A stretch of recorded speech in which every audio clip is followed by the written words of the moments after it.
The Indianapolis Colts have their 8 rookies on the squad from the NFL draft this year. So, how will they potentially perform?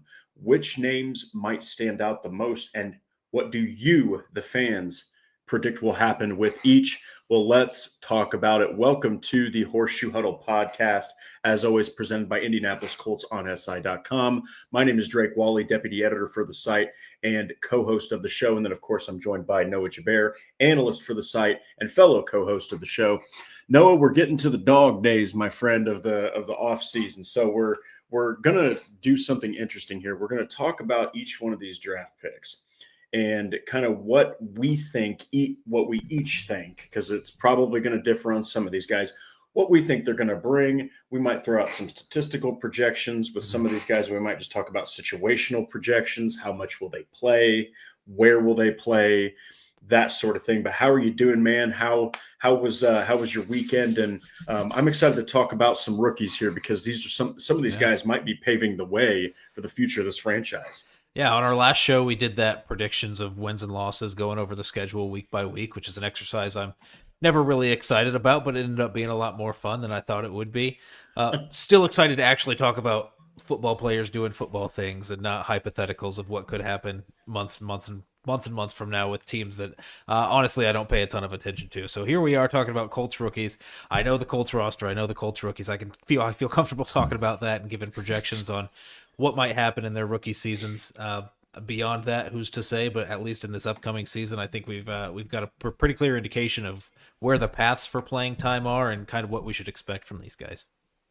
Yeah. And, John, nice to see you too. I think it's been a little while. A loyal listener, loyal watcher of the show. Thank you so much. And before we even get to anything else, we got to acknowledge Truett Trussler here. Thank you so much for the $5 super chat. As always, you are the man. I predict rookies will play a lot because Ballard finally addressed needs instead of potential.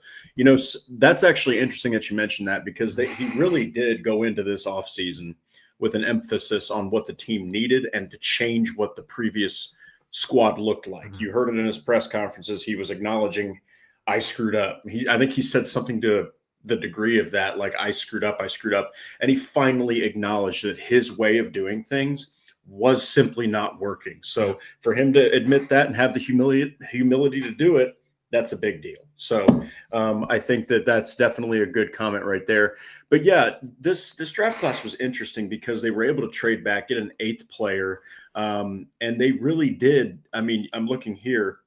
They didn't draft a single position twice. Yeah, not one. They tried to vary their approach from all the way in the first round, all the way to round 7, and all 8 guys play different positions, and they're each going to have a different role on this team. So before we even dive into it, I think we kind of hinted to it, but what are your feelings on this draft class? Do you think that all these guys make the roster? And if so, are you pretty excited about what the Colts were able to do this year in the draft? Yeah, I think Truett hit it a little bit in his comment there where he addressed needs. I think you generally try to do that, but instead of the potential thing that Chris Ballard has been going for in the past, he went with proven productive players who started a long time in college.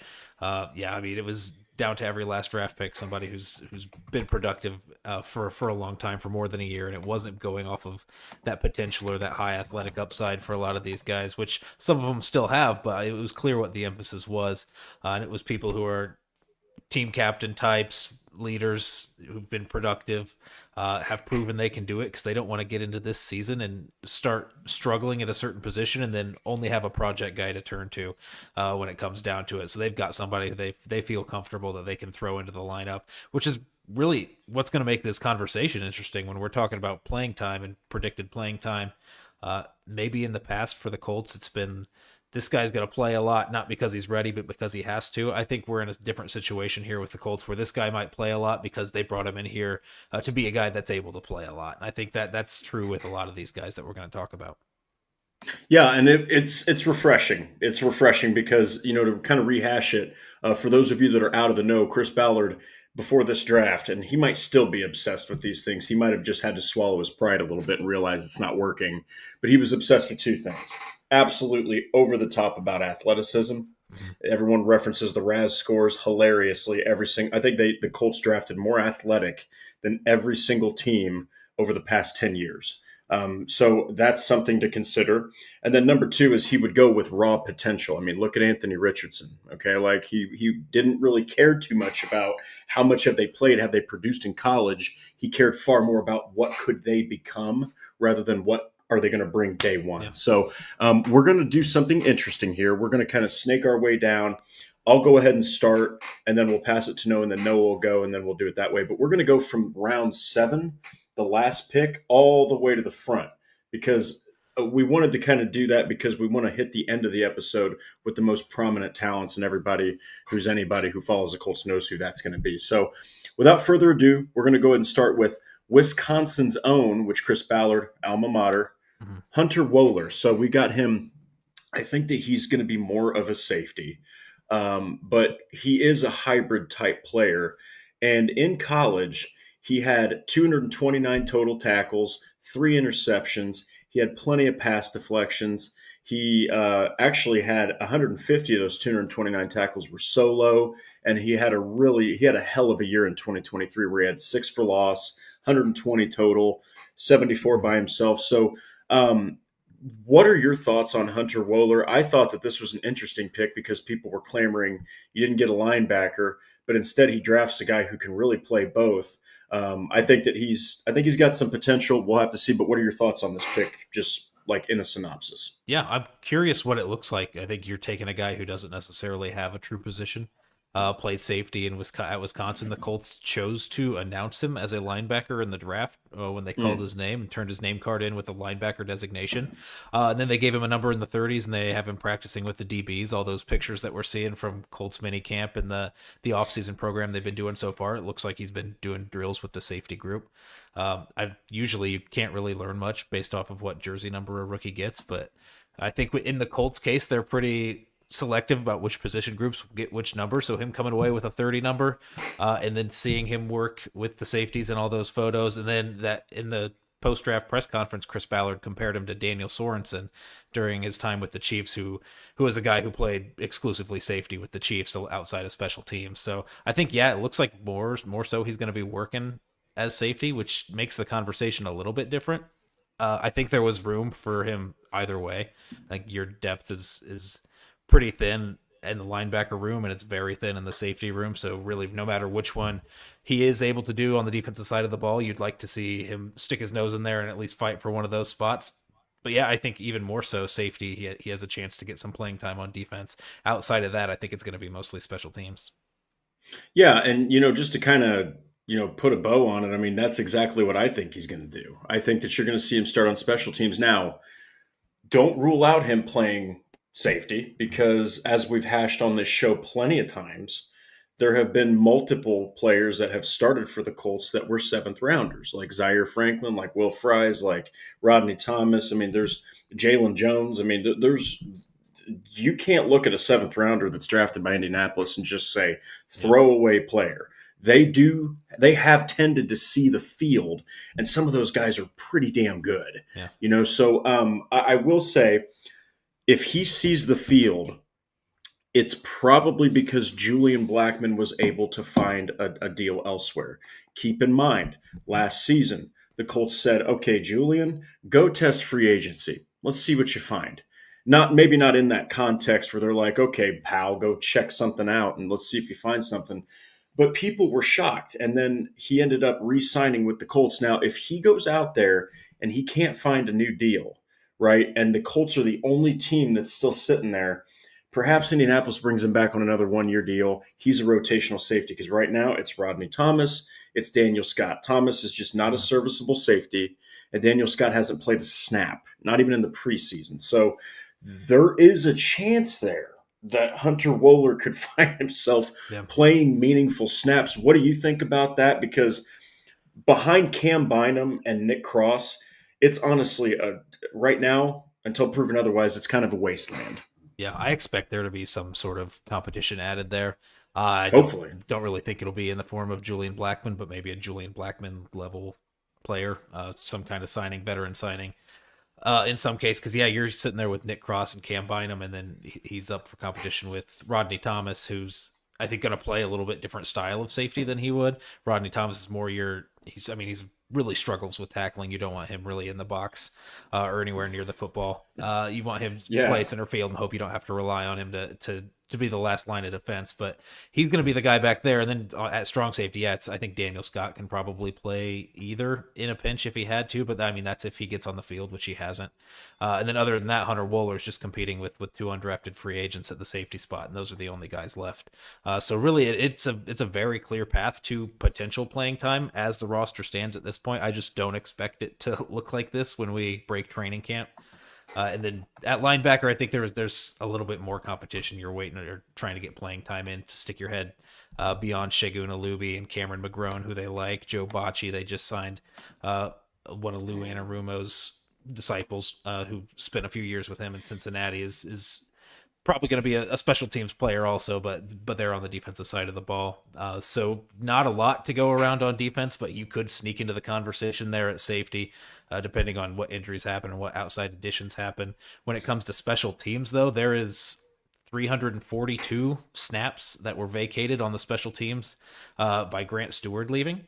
And you've got Joe Bocci, who's a guy who you could bring in to fill in some of those snaps, but 342, that was the second most special team snaps for the Colts last season behind Segun Alubi. So you've got to hold the fill at some point there, and Hunter Wohler seems like that's the most logical place where he's going to slide in and make an impact right away.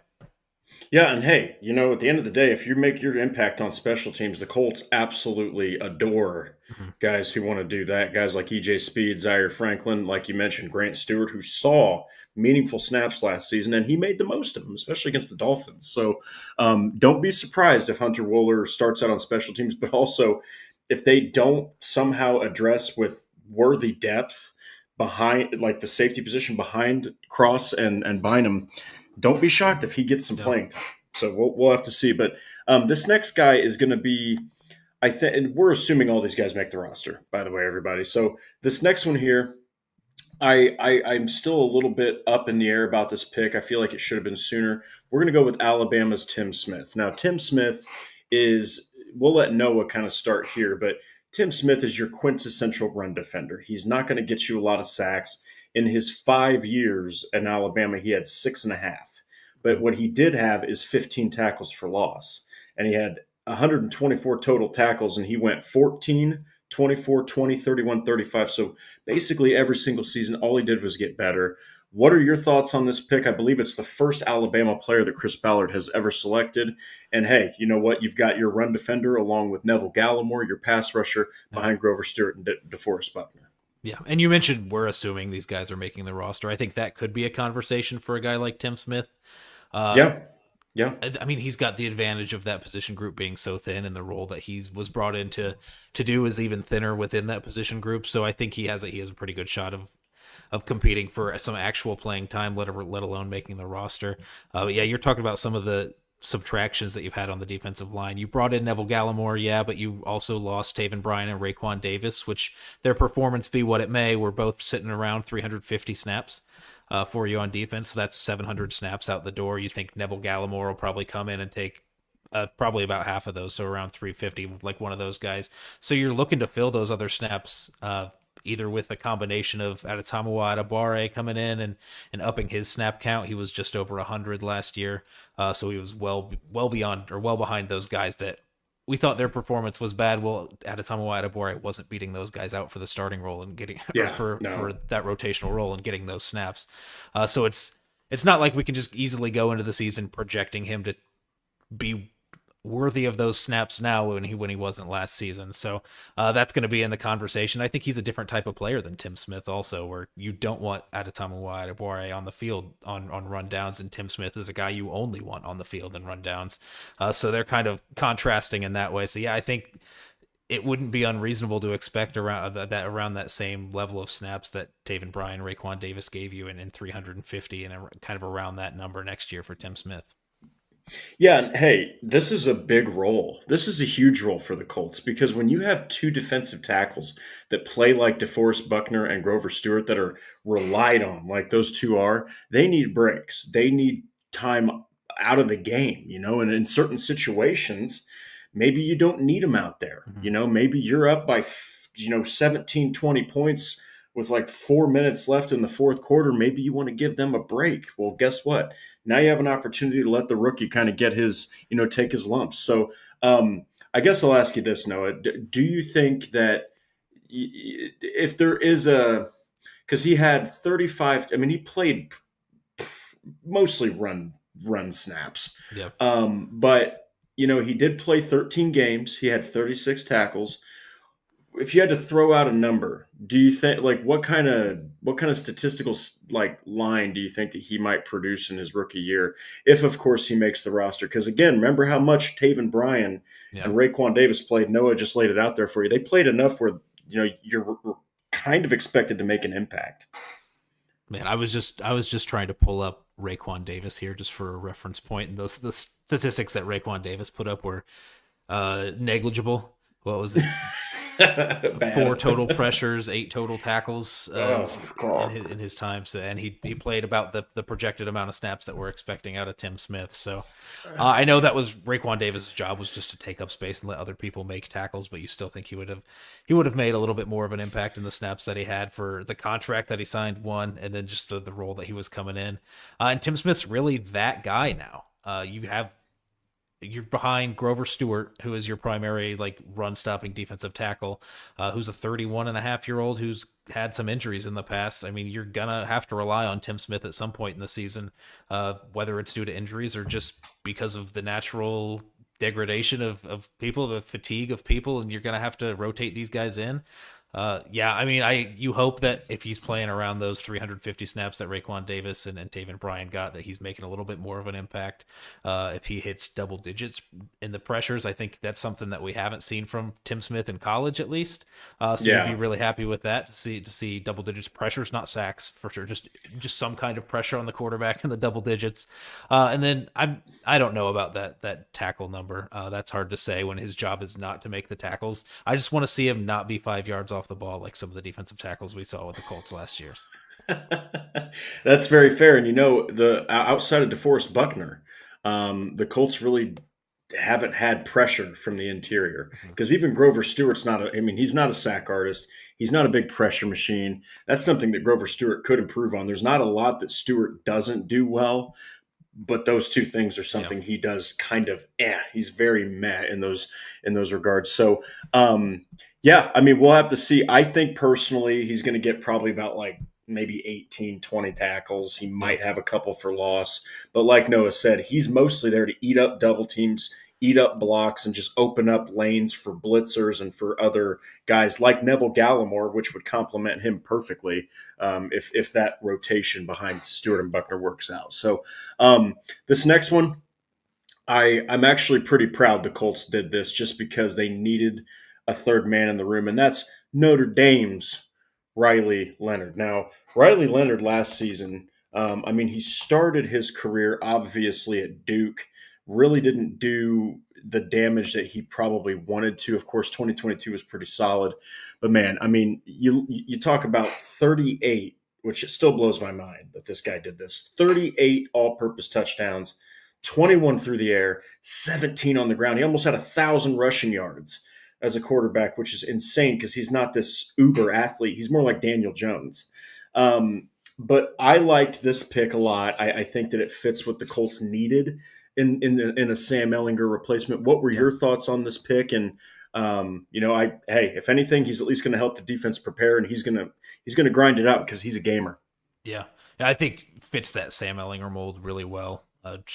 A scrappy, productive quarterback who was a threat with his legs and his arm in college, probably more so his legs than his arm when we come to the NFL. But somebody who can kind of emulate those mobile quarterbacks on the scout team and give you hopefully some valuable preseason reps when you're looking at your receivers and trying to evaluate these guys. The Colts have 14 receivers on the roster right now. You're going to need somebody in the preseason to get them the ball, and so you can have an evaluation on those guys. Otherwise, there's no point in carrying that many. So, hopefully, that's his biggest contribution to the team this year is giving you a good look at some of these receivers in the preseason. We're going through stats predictions. Hopefully, it's zeros across the board for Riley Leonard, and you don't have to think much of it other than that. Yeah, I mean, look, if Riley Leonard is in the game, okay, And this isn't to knock the kid, all right? He's got ability. There's a reason that the Colts picked him. They didn't just pick him because they said, oh, well, we just need a body at quarterback. No, they picked him because I remember going to with Jake Arthur, with Andrew Moore, we went to cover Notre Dame's pro day. And, last year when we covered Notre Dame's pro day, Sam Hartman was pulled aside by Cliff Kingsbury. Well, guess what? He went to the Washington Commanders. Well, Riley Leonard was pulled aside by Shane Steichen. Guess what? He went to the Indianapolis Colts. There's something to be said about that because they went there probably to evaluate him and probably guys like Xavier Watts as well, and maybe Benjamin Morrison. But I really think that they saw something in Riley Leonard's tape that made them think, okay, he's kind of like Daniel Jones. Why not add him? But yeah, look, if Riley Leonard is starting for you, one of two things has happened. All right. Either one, Richardson went down with injury again, and then Jones, who, by the way, has had season-ending injuries, he goes down with injury, and then you're looking at Riley Leonard. You're probably bringing up Jason Bean, the Bean Machine, for all you people that still have that dream. You're looking at Riley Leonard as the guy, and at least you don't have to worry about, does he fit the scheme? Okay, you've got a guy who at least fits the scheme. Yeah. Now, it's either that or Richardson tanked, Jones tanked, and the Colts were like, why the hell not? Let's just give our 6th round pick a shot here. But at least he's got the factors that you need in a quarterback to run Steichen's offense. He doesn't have the best arm. He's not the most accurate, but the RPO system favors him, and he can move, and he's a big dude. I mean, he's a deceivingly big dude. You wouldn't think that he's that big because he's got the baby face. Dude's like 6'4", and he's like 230, 240 pounds. He's a big dude to bring down. So I'm excited to see just kind of how he fits in the whole grand scheme of things. I think that he can learn a lot from Anthony Richardson and Daniel Jones. But at the end of the day, Noah's just going to agree with me. He's not going to see the field if the Colts can avoid it. Yeah. All right. Notre Dame fans, don't expect it. Yeah, I think that's a weird situation for a rookie quarterback to be in, where, if you're taking any snaps in your rookie season, it means the people that liked you and drafted you are going to be fired. That essentially is what it means. I don't know that it's in the realm of possibility for Riley Leonard to be getting meaningful starts with Shane Steichen as his head coach. I don't think the coach that drafted him can play him. Otherwise, it's just wiping the floor and starting over with the whole regime. So, yeah, I mean, rough situation. In that case, you just have to hope that you put something good on tape in the preseason down the line, so you can either be here for the long term with this coaching staff as a backup with Anthony Richardson or one of Anthony Richardson or Daniel Jones working out, or with some other team, or maybe whatever team that Shane Steichen ends up being the offensive coordinator or quarterbacks coach for if the season tanks, that he follows him along there. Not a lot of optimism, I think, in terms of what a rookie year could look like for Riley Leonard.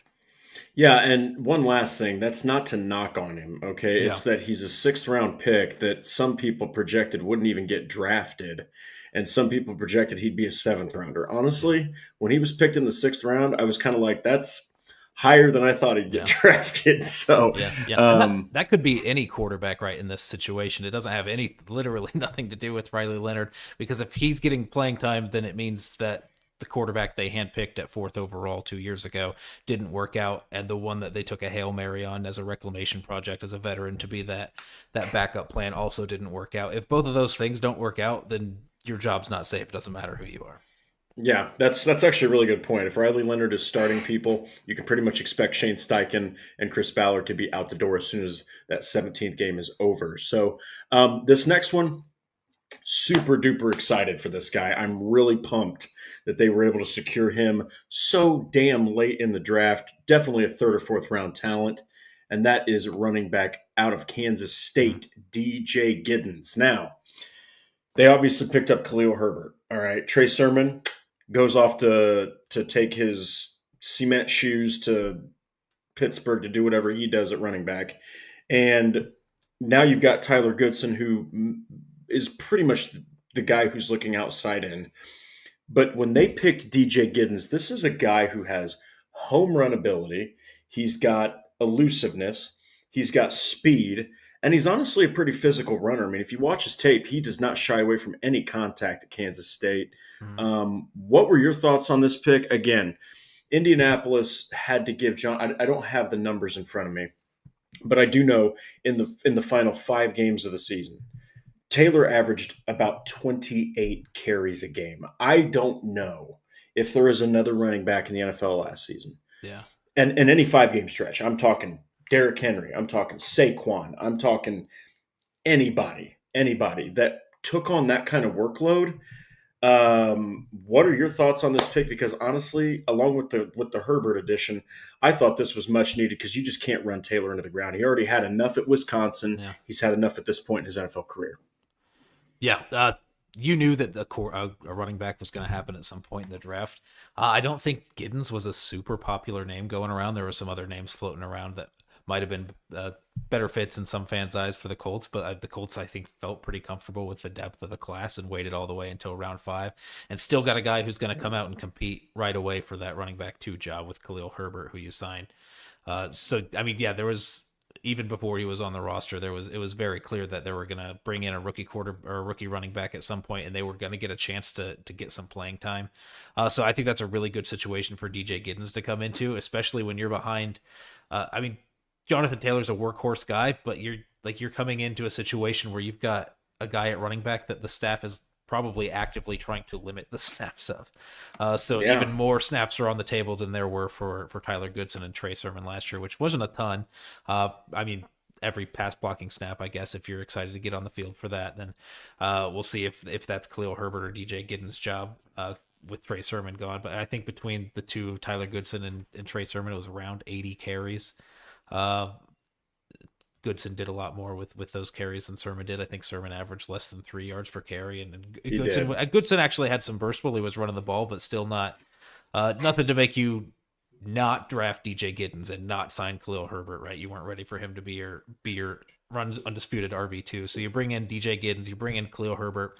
They're going to split all of what Tyler Goodson and Trey Sermon split last year, and then I think they're going to eat a little bit into Jonathan Taylor's snaps, just to try to reduce the workload that you're putting on a guy that had to carry you down the stretch last season. And if you want to have any kind of playoff success, if you get that far to make the playoffs, then you want to have Jonathan Taylor available for that.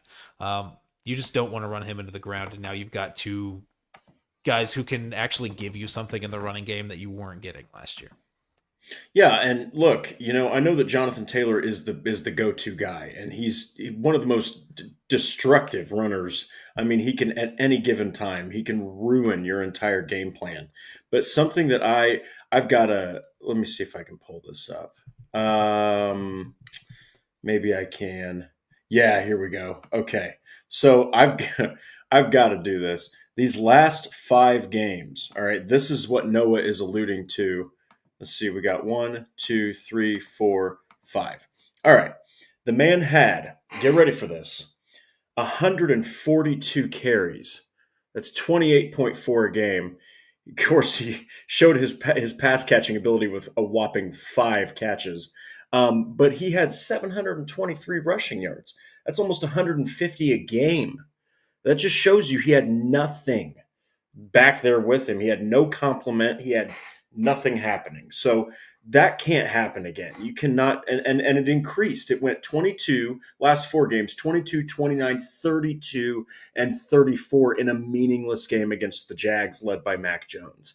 So that just tells you everything you need to know.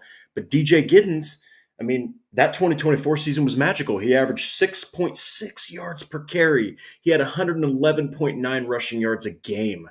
He caught 21 passes, which is not that impressive. It's not that crazy. But the fact that he averaged 12.3 yards per catch for a running back, if you average over 10 yards a catch, that's pretty damn good. So there's a lot here with DJ Giddens. And I honestly, tell me if you think that I'm wrong, I think that he's probably going to beat Khalil Herbert out for that RB2 spot. Yeah, I think in terms of the snaps that you're going to see him get, I think it's probably going to be pretty close early on in the season, but I tend to think that it would lean more towards DJ Giddens as the season goes on. So yeah, I think you're looking at, if we're just talking about statistical projections, then you're talking about a guy who's hopefully getting around 60, 70 carries, maybe even a little bit more if you're trying to eat into that Jonathan Taylor workload a little bit. So maybe around 70 carries, around 4 yards a carry, you're around 280, 300 yards, and then you want him to add maybe another 100, 200 in the receiving game. So you're looking at overall probably under 500 yards, scrimmage yards as an offensive rookie, which is really uninspiring. But when you're talking about a 5th-round pick who's coming in to back up a workhorse 3-down back, I think that's something that you would take every day of the week with DJ Giddens. Yeah, and you know what? Hey, Daniel. Hey, Drake, I finally got here and have news. Got a defibrillator put in last week, so hopefully the Colts are better this season. I hope that they are too, Daniel. I really do. I hope that they win more than 8 freaking games and they can make you proud to be a fan of this team. Would love to see them in Houston in the division game. I can't remember, but when we were doing the schedule thing, Noah, weren't they facing Houston in the last game of the season at NRG, or was that at Lucas Oil? Or can you remember? I'm pretty sure that one's at NRG, the week 18 matchup. So, Daniel, look, my dream. I got to say this real quick. My dream is that they face Houston in week 18 at NRG Stadium when both teams, whoever wins, not only gets into the playoffs, but they take the division. Okay. Yeah. That would just be great because last time that happened, the guy we just mentioned, Tyler Goodson, dropped the freaking football. So that would be great. Daniel, thank you so much for joining the show. I hope all is well. And hey, you know what? I think that we all here hosting the show and in the chat hope that the Colts play better because 8 wins, you don't get a good draft pick. You just get a middling draft pick if you get 8 wins, and that means you're not making the playoffs more than likely. So thank you so much for joining here. But yeah, Noah, just to put a bow on it, I mean, this is a guy that if Jonathan Taylor has to miss time, you can probably rely on him. You're probably elevating Tyler Goodson from the practice squad up to that RB3 role. But, I mean, they could have done a lot worse than DJ Giddens. This is a guy that I think can make an impact in his rookie season. And I also like your prediction on his carries, too. Yeah. So, yeah, if Jonathan Taylor goes down for any extended amount of time, you still have to realize that DJ Giddens was a 5th-round pick. Sure. So in that situation, I don't know if you feel confident with DJ Giddens and Khalil Herbert being your 1-2 if Jonathan Taylor's down for any significant amount of time. So you're probably at that point looking to bring in a veteran to kind of make that a carry that's split 3 ways instead of 2 ways between Herbert and Giddens. So I wouldn't expect him to break out and be this workhorse guy. If Jonathan Taylor goes down, I think they're going to hedge their bets a little bit and not have to lean on him any more than they have to. But I do think he's going to make an impact with the snaps that he gets. Yeah, and around that 70 carry range and around 400, 500 scrimmage yards this year. Yeah. Hey, again, they could have done a lot worse than DJ Giddens. They sat and they waited and they got a good running back in a very loaded class. So this next guy, this is a pick that I think fans were wanting interior, right? They were wanting interior. But given some struggles from another former 4th-rounder, they felt that they needed to do this in the 4th round as well, and that is Iowa State's Jalen Travis. Now, Jalen Travis was a hell of a pass blocker. I believe, I don't have the numbers in front of me, and I'll pull them up here, but he had a great 2024 for the Cyclones, and this was mostly because I think it's one of 2 reasons. I don't know if anyone saw Tony Sperano on X or just anywhere talk about in the war room or in the meeting room. He's talking about Jalen Travis. He is gushing about Jalen Travis, and you got to think Tony Sperano, Quentin Nelson. After he had gotten hired, when they had Chris Strasser, he said that he felt like he lost some of his fundamentals. Quentin Nelson said that. In 2022 was such a brutal year, they felt like they got some of that back with Tony Sperano Jr. So the fact that the guy who's really revitalized this offensive line says that about a prospect, I think the Colts took that as a massive consideration. So What were your thoughts on this pick? You've got a guy who's probably your swing tackle. He's probably going to be competing with Blake Freeland. And honestly, that's not a bad thing because while Blake Freeland was a rookie in 2023, he was awful. He just Yeah. wasn't good. So I think that this was much needed. Yeah, we went over in the episode where we talked about the position groups of strength. We threw out offensive tackle there as one at the end with a little question mark at the end, depending on how you kind of see that depth chart going. Sure. Um, the Colts had I guess four tackles play last year if you count Blake Freeland. Blake Freeland got around 20. It was 23 snaps on offense. Matt Gonsalves was the guy that filled in when Braden Smith was out. So you're looking at Braden Smith and Bernard Ryman. Obviously, a tackle duo is not going to last the whole year without somebody coming out at some point. And you think that next man up, regardless of where Matt Gonsalves is how he's playing at right guard, you think he's going to be the guy that bumps out there to tackle. So you don't have to turn to a guy like Jalen Travis in his rookie year. But still, I expect him to have to play due to injury or whatever the case may be at some point during this season. Probably a little bit more than Blake Freeland did last year, so maybe somewhere around 100 snaps you see Jalen Travis. I hope that's the extent of what gets thrown at him because I think playing tackles hard enough as a rookie, playing tackle as a fourth-round rookie is I think beyond unreasonable to ask of anybody. So I mean, and we saw that with Blake Freeland when he came out and he had to take some snaps so his bad. rookie year and yeah, I mean, I think that just kind of painted how Colts fans see him. They just see him as this late round rookie who got thrown out there on the field way too soon and was kind of swimming a little bit. And I kind of hope that's not the case with Jalen Travis and they don't turn to him before they have to. Cause I think that's a really big ask for an offensive tackle to come in as a rookie and play well, being isolated on those elite athletes that are on the outside rushing the passer every week. So you don't want to see him a lot. You want to be able to have him develop, kind of step in and learn behind Braden Smith and fill in as right tackle of the future for next year and beyond, hopefully, but really don't want to see a ton of him this year. Yeah, and Patrick makes a good point. I mean, and also Patrick had a previous comment about the quarterback situation. Patrick, you're a freaking menace in that chat. Not the best run blocker. All right, Jalen Travis is far more of your pass blocker. Now, something that's really encouraging though is in 475 pass blocking snaps. And I understand Iowa State, it's Iowa State, right? But he only allowed 1 sack and 2 hits and 8 hurries. I mean, that's really, really good. That's you can't ignore his pass blocking prowess. But Noah mentioned something in a previous episode. Let's just hypothetically say what's more likely? Definitely Braden Smith going down with an injury. Let's just be honest. He goes down with injury. Do the Colts do one of two things? There's two options here. Number one, they could be like, all right, because he's probably going to beat out Blake Freeland. Unless he's a complete and utter bust, he's probably going to beat Blake Freeland for that swing tackle spot. Do they say, okay, Jalen Travis on, by the way, the power side, in a run scheme where a lot's being predicated on the run, it doesn't matter if you have Richardson, Jones, or Leonard, you're running the ball plenty with all three of those guys. Do you want him in there, or do you want to take Matt Gonsalves and do you want to bump him out to right tackle where he's going to be better than any one of the guys behind Braden Smith?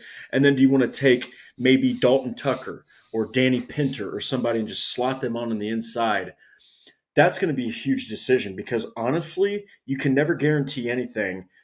But it's last season. I mean, Matt Gonsalves played over 500 snaps from both ends of the line. So I wouldn't be surprised, Noah, if Jalen Travis gets some playing time. But it's going to be dependent on what the Colts think is best if one of those tackles goes down. That's going to be a huge thing. If Matt Gonsalves is coming out and he's playing lights out at right guard, and you're like, okay, Maxwell Fries, we got that filled in. Let's not touch it. Let's don't mess with it. Even if you do feel confident in a guy like Dalton Tucker or Danny Pinter stepping in there for a short period of time at guard, I think I would still move Gonsalves out. I think if he's playing well on the interior, you can bump him out. You can bump him back in. He'd probably still play well on the interior. I don't think you're breaking any illusion there by switching positions on him. I mean, he hasn't played guard since high school, I think is what it was, and some preseason snaps with the Colts last year. So he's not super like experienced with guard. He's more experienced at tackle. So we have to see even if that transition's going to happen for him. I know they're going to try to throw him in there at right guard. I imagine he'll hold his own. He'll be able to hold down enough for that starting job because there's frankly not a ton of competition for that starting job. But there does exist a scenario where Matt Gonsalves is not the guy at right guard and he doesn't move as well as he should inside. He's not generating the power from that inside position. You have to bump him back out to tackle, and then I think that definitely hampers where you see Jalen Travis because he's not a guy that's going to bump in and play any guard. So, yeah, and then Patrick bringing up that run block grade versus pass block grade, I think it's encouraging. Obviously, you want to see a run block grade a little bit better than that in college, but if you had to pick one or the other to be good at, I would pick a guy who's already good at pass protection and kind of disguise some things in the run game if you need to, or make that something you can coach up. I think that's something you can get a little bit better at, more likely than you can if you were the other way around and a really good run blocker and a really good or a really bad pass blocker, which is I mean, I'm not going to say that Braden Smith's a really bad pass blocker, but his strength is more in the run game. So it's interesting to see them go with an offensive tackle who historically, as his backup, would have an opposite strength to him. Yeah, and real quick before we move on, Patrick Ryan mentions something that Tony Sperano it probably factored into Tony Sperano gushing about this guy. One thing about Travis that's a positive, his play improved over the course of the season. He also had two of his best games against the toughest competition in the conference championship and bowl game. He played Arizona State and Miami the last two games of the season, not slouch teams, and no, they're not. Not at all. So we'll have to see. I still fully expect him to get playing time just because, for no other reason, Braden Smith, he just can't stay healthy. So the next guy, we're just going to jump right to it. It's Justin Wally. Justin Wally, this was probably the biggest what are we doing pick of the draft, and exclusively played outside corner, but he's probably going to be slotted on the inside just because you have so much already out there. Obviously, Juju Brents is a big question mark. Perhaps this is to pressure him, not only to stay healthy, but if he is healthy, to perform better than a CB4, CB5. I know that you didn't really think too highly of this pick. I think we both were kind of like, but this is a guy that, if he backs up Kenny Moore, there's really no one else as the nickel, yeah. Right? So he could see some playing time. And honestly, his tape really impressed Chris Ballard, because if you watch that video about Ballard, or where Ballard's talking about Wally, I don't know if he gushed more about a prospect in this draft outside of Tyler Warren. Yeah, and this is a guy you said could play inside or outside. I think more of his snaps are probably going to come inside. Just by virtue of the depth there. I mean, I don't foresee this. I mean, there is a scenario where Jalen Jones could prove to not have it in this scheme, not have the top end speed that you need to really bail yourself out when you're playing man coverage in this scheme. Jalen Jones could not, or it's possible that he's not that guy, not a guy that Lou Anarumo would feel comfortable having on the outside with that kind of handicap on him. And I think Justin Wally would be the first guy you turn to in that sense. So it wouldn't be like Sam Womack, probably not the first guy you're turning to. Juju Brents, I think, should have a shot at it, but I think Justin Wally would be the one that has the advantage in that position battle at this point. Because I also think that Juju Brents struggles with the same thing that Jalen Jones does, where they're big physical guys who can play sticky coverage, but they also don't have that top end speed. So if Jalen Jones doesn't have it, I struggle to see how Juju Brents would be the one they would turn to. I think they would opt for more of the speed in Justin Wally. But where I really see his playing time come is going to be in those dime package sets. Lou Anarumo's like to play with three safeties in the past. I frankly just don't think you have the personnel to do that for the Colts. So if you're going to play with six defensive backs on the field, you're going to be playing with four corners and two safeties. And Justin Wally, Kenny Moore, Charvarius Ward, I think these are all guys that can bump all around to different parts of the field. You can use Kenny Moore maybe in that third safety role. that you had in dime packages with Lou Anarumo's defenses in the past, and then Justin Wally becomes your primary nickel, I guess, in that case. There's just a lot of ways you can use him, and if you're gonna be flexible and have a bunch of DBs on the field, he is the next man up. And then in case of injury, which is gonna happen, they always happen. I think no matter which of the top three corners go down, Justin Wally's the first in line to take those snaps. So whether it's Charvarius Ward, whether it's Jalen Jones on the outside, whether it's Kenny Moore on the inside, I think Justin Wally is the next man up in every one of those scenarios. So there is definitely a path to playing time with a healthy roster, and then you're one snap away from him being a guy who's going to be taking like 90% of the snaps in a game. Yeah, and that might be why they felt so inclined to get a guy like that. It's just because, this is a scheme where you're going to see a lot of defensive backs. Yep. I mean, they're going to be out there, and honestly, against, a Trevor Lawrence, against a CJ Stroud, who knows about Cam Ward right now. But those are two quarterbacks that like to wheel and deal the football, So I know that, the Texans have Joe Mixon. They went more run-centric last season, but they still have weapons that they're going to throw that ball to. So I think that, last season was pretty interesting. He played only 10 games, but he did have 10 pass deflections, which is good. That's impressive because that's one per game.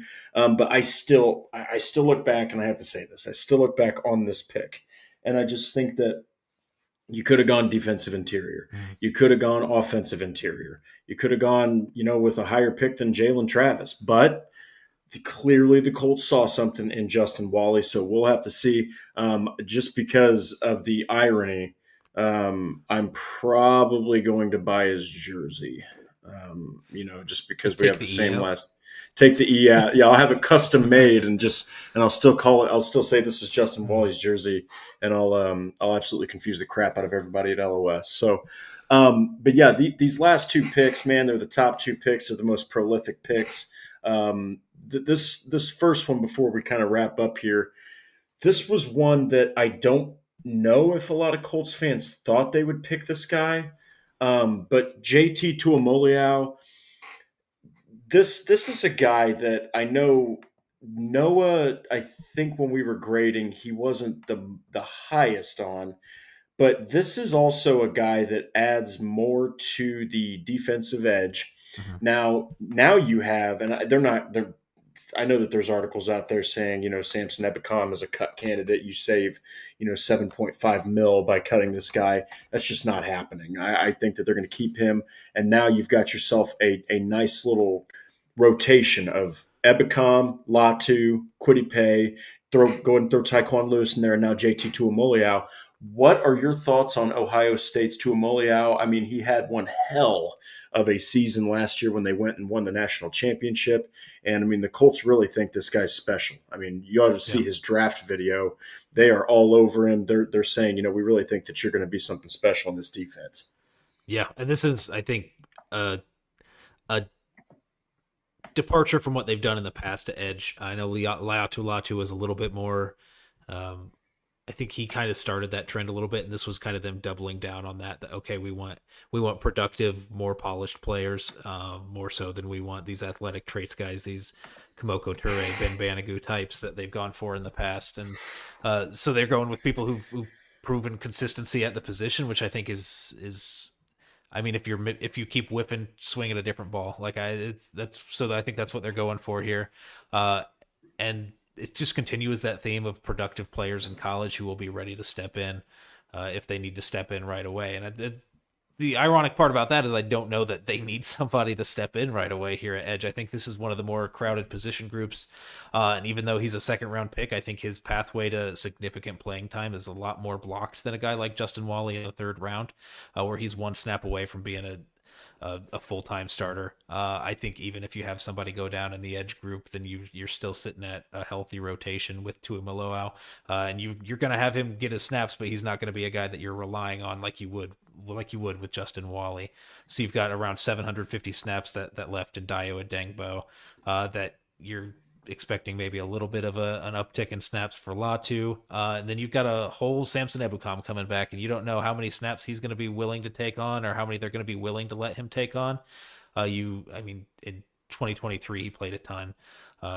You hope that he is able to play that much, but doesn't have to play that much just by virtue of the depth that you have at the position. And Tuimoloau, I think, is one of those guys that's going to help ease that transition. So I think they're going to err on the side of caution and not throw him into the fire too much. So you're probably going to see a healthy 300 or 400 snaps for Tuimoloau and not the 600 whatever that Latu got last year as a rookie.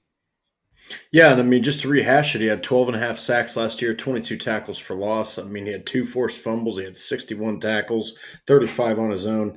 I mean, he definitely was a powerhouse. And he actually had 51 quarterback pressures per PFF, which was second only to Jack Sawyer. I mean, this guy, those numbers might make you think that he's going to go out there and wreak havoc on the quarterback. He is far more Kwity Paye than he is Latu. Yeah. Or Samson Ebukam. Like, he's a run defender who's gonna post himself right there. He's gonna hold the offensive tackle in place, and he's gonna wait, and he's gonna be used in run defense snaps way more. Now, can he move inside? Possibly.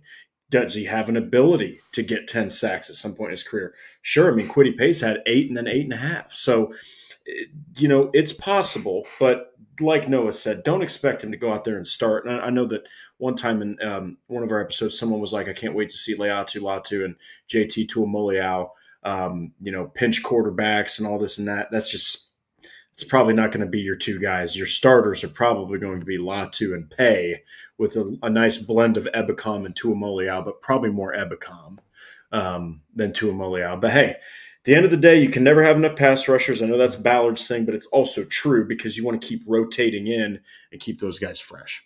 So, but yeah. Go ahead. Yeah, Sorry. in terms of just pressures and snaps or sacks that you're looking to get, double digits, I think, in his career, you hope he reaches that potential in his rookie year. I don't think you're going to have him on the field nearly enough to, if he's getting those double-digit sacks with his 300, 400 snaps, then he's got to play a lot more, to be honest. I don't expect that to happen. So those numbers that you had high hopes for going into Latu's rookie year, throw those out of your head. I think it was a little bit lofty for us to expect that even out of a guy like Latu, who was a pretty polished pass rush specialist, and those were the numbers he was supposed to hit. And as a first-round guy who got 600 snaps, he shouldn't play as much as Latu did, and he's not the polished pass rusher that Latu was coming out of college. So you don't expect those high-pressure numbers. I think he'll be there. He'll have a high motor. He'll make an impact. He'll be good in the run game. But yeah, as a pure pass rusher, I don't expect a lot, at least in year one. Yeah, and just two things. Patrick, I wanted Darius Alexander so bad. I wanted Alexander so bad out of Toledo, and Young Empire 200. No. Don't. If you let Michael Pittman go, good luck replacing him. I know he's not elite, but that's a productive receiver that currently still, until Josh Downs completely establishes it, that is your number one wide receiver. So absolutely not. So this last one here, obviously, we'll just cut right to it. Tyler Warren was taken 15th overall. I don't even have to look up his stats. I've wrote so freaking much about this guy before the draft. 104 catches for 1233. He had 8 scores through the air. He had 4 more on the ground. John Mackey Award winner, best tight end in football. This is a guy who's immediately going to change the offense. He's not going to put up those numbers. I can promise you that when you got guys like Downs and Pierce and who knows with Mitchell. But if he does end up elevating, that's going to take away more, targets. And then you've got Michael Pittman, who's probably going to be the target hog if he's healthy. What are your expectations for Tyler Warren? I've actually got my prediction here for his stat line pulled up. Yeah. But what are your expectations? What do you think that he's going to bring to Steichen's offense? Yeah, I'm curious to see what your stat predictions are. I think this is of these guys that we're going over. Obviously, offensive skill players are going to have the stats. They're going to be a little bit more fun to talk about and compare them to other guys throughout the league. You're talking about defensive line guys where sacks are so volatile. It's hard to predict that. I think with tight end, you can at least look at some numbers of some other guys and see about where he would fit in. In terms of snaps, he's going to take as many as he can. He's going to take them until he taps out of the game, like AR. So he's gonna keep going. He's gonna be on the field for 2 tight end sets. Going to be on the field when there's 1 tight end sets. I think he's going to be on the field if they're splitting guys out in the slot and they don't necessarily need a tight end. in there. They just want somebody in the slot that can be a threat. I think he'll be there as well. I think he'll pop up in the backfield sometimes. I think he's going to play a ton of snaps. You had Kylan Granson and Drew Ogletree, I think, were both around 500 snaps last year. Wouldn't be crazy if Tyler Warren took all of both of their snaps and just kind of split up what was left between Mo Alley Cox and Drew Ogletree there. So, yeah, I mean, if I would expect, high snap count, high target rate. He's going to be a very involved part of this offense because it's something that they've talked about throughout this offseason multiple times, as they wanted somebody who can control the middle of the field. You got to have a quarterback that can hit those passes in the middle of the field. So you're hoping that one of the two guys you have on the roster can get him the ball consistently so he can get out there and make plays. I love seeing a tight end that can create after the catch because so few of them do. So many of them are reliable targets and can control the middle of the field in the passing game. But as soon as they get touched, I think you can count on one hand the amount of broken tackles that most tight ends have in a season, even if they're being targeted a lot. So it's good to have a guy who can give you some dynamic plays after the catch. Excited to watch Tyler Warren in this offense. I do have around some numbers of a guy who produced last year that I would predict, but I don't Go know. for it. I kind of want to. Okay, let me throw out mine so it doesn't sound like I'm trying to copy or go too far the opposite. Let's just get this out of the box here. You're not going to see Brock Bowers' production. Brock Bowers was targeted the most out of any tight end in the league last year at 153 targets, which is insane. Don't expect that, and don't be mad. Don't be upset if it's not anywhere close to that. That's beyond unreasonable to ask a rookie tight end to do, especially in this offense that's going to be so predominantly run heavy.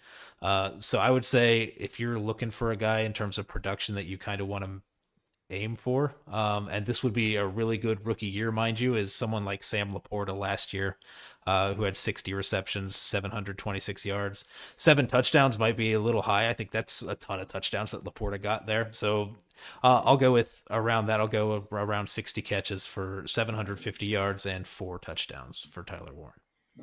Okay, and you said 60 catches? I did. So mine that I wrote about was 57 catches. All right. For 688 receiving yards, 65 rushing yards, which that might be undershooting a little bit. But I had 8 receiving touchdowns. All right. And I had 11 all-purpose scores. I think that they're going to use him, kind of like Patrick mentioned. I think that they're going to use him as a fullback. I think that they're going to put up multiple chances for Tyler Warren to just touch the football. And he can block as well. So look for some impact blocks. Now, Chet, my goodness, if he's got around 75 catches, oh man, that's fantastic. Yeah. He goes out there and has 75 catches. I think Daniel Miller, 50 catches, 600 plus yards, 7 TDs. All of that. If he has baseline, if he has over 50 catches, over 600 receiving yards, over 5 all-purpose touchdowns, that is a successful rookie season for a tight end. I mean, tight end is a really difficult position to play in your rookie year. And, he's got all the tools. He's got the right offense. He's got this is going to suck to say because it's going to be rehashed so freaking much. It's all dependent on what the quarterback does. Yep. It really is. I mean, if Anthony Richardson goes out there and he looks like a dumpster fire throwing the football like he did last year, he's hovering around 50% and he can't hit the broadside of a freaking barn. It doesn't matter what 84 does. He's not going to catch anything. Just like if Daniel Jones goes out there and throws, all the passes to the opposite team and he's fumbling the football left and right, that's not going to matter for Tyler Warren. Plus you got other mouths to feed that are better than Tyler Warren at catching the football right now. So it's all dependent upon the quarterback, unfortunately. Yeah, so, and Chet threw out that comment there. I feel like he's the safety dump off for both of the quarterbacks. He is. I think you have to have a quarterback who's willing to take those. At this point, Anthony Richardson is not a check down kind of guy. He can't even hit the check down. He'll chuck it long. I love the most about Anthony Richardson is his ability to break sacks in the pocket, escape. After that, nothing happens, right? He runs it for 1 yard, he steps out of bounds, or he throws a really inaccurate pass down the field. That's kind of what happens after he scrambles and makes those plays, which is I think a gift that I think he's top 3 in the NFL in terms of breaking out of sacks in the pocket and evading those. It's just like bottom 3 in the NFL in terms of what he does after that, which is the problem. So yeah, I think he's a good, reliable check down option. You just need to have somebody who's willing to take that check down. And at this point, their current starting quarterback is not that guy. Yeah, look, at the end of the day, Tyler Warren's impact, he's going to have an impact. He's going to make some things happen. He's going to be a prolific part of the offense just because, if for no other reason, the Colts wanted this last year, and they have wanted it, but they haven't been able to get it since the days of Jack freaking Doyle. So it's like this is now the time where you finally got a guy who can control the short and the middle part of the field. Now, again, if Anthony Richardson starts, like Noah said, and I love that Noah mentioned this, it's a great way to close out this episode. Richardson has to be okay in his brain with taking what the defense gives him. Mm-hmm. And a lot of times the defense gave him those short throws last season, and he wouldn't take them. So we'll have to see. I know that a lot of people want to see Tyler Warren succeed, but that's our show. Everybody, we did have another section here, but we're going to probably save that for another episode. But as always, don't forget to like the Horseshoe Huddle on Facebook.